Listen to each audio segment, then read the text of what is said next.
meditations.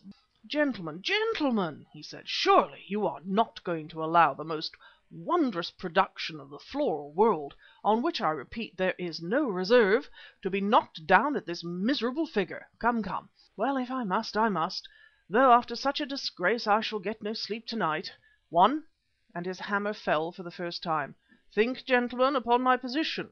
Think what the eminent owners, who with their usual delicacy have stayed away, will say to me when I am obliged to tell them the disgraceful truth.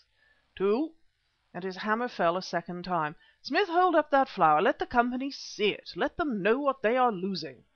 Smith held up the flower, at which everybody glared. The little ivory hammer circled round Mr. Primrose's head. It was about to fall when a quiet man with a long beard, who hitherto had not joined in the bidding, lifted his head and said softly, "1800." "Ah!" exclaimed Mr. Primrose, "I thought so. I thought that the owner of the greatest collection in England would not see this treasure slip from his grasp without a struggle. Against you, Mr. Woodden." "19, sir," said Woodden in a stony voice. 2000, echoed the gentleman with a long beard. 2100, said Woodden. "That's right, Mr. Woodden," cried Mr. Primrose. "You are indeed representing your principal worthily. I feel sure that you do not mean to stop for a few miserable pounds." "Not if I knows it," ejaculated Woodden. "I has my orders and I acts up to them." 2200, said Longbeard. 23, echoed Woodden. "Oh, damn!" shouted Longbeard, and rushed from the room. "Odontoglossum Pavo is going for 2300, only 2300," cried the auctioneer. "Any advance on 2300? What? None? Then I must do my duty. 1, 2, for the last time? No advance? 3. Gone to Mr. Woodden, bidding for his principal, Mr. Somers."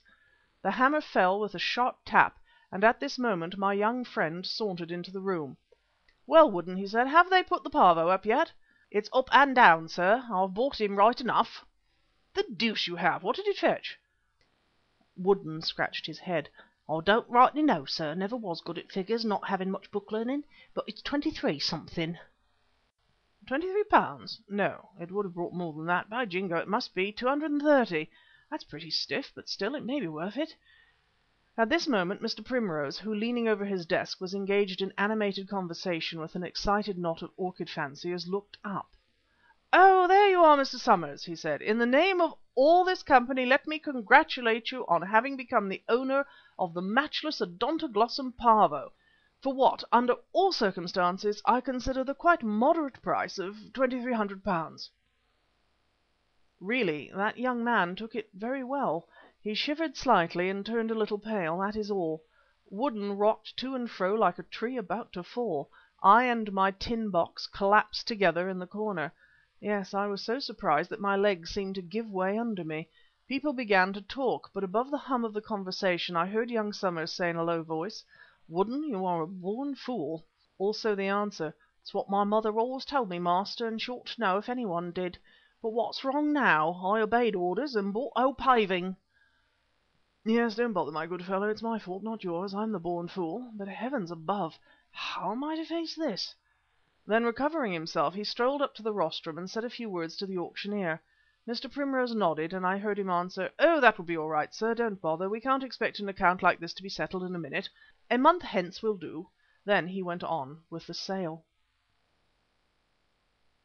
End of Chapter 2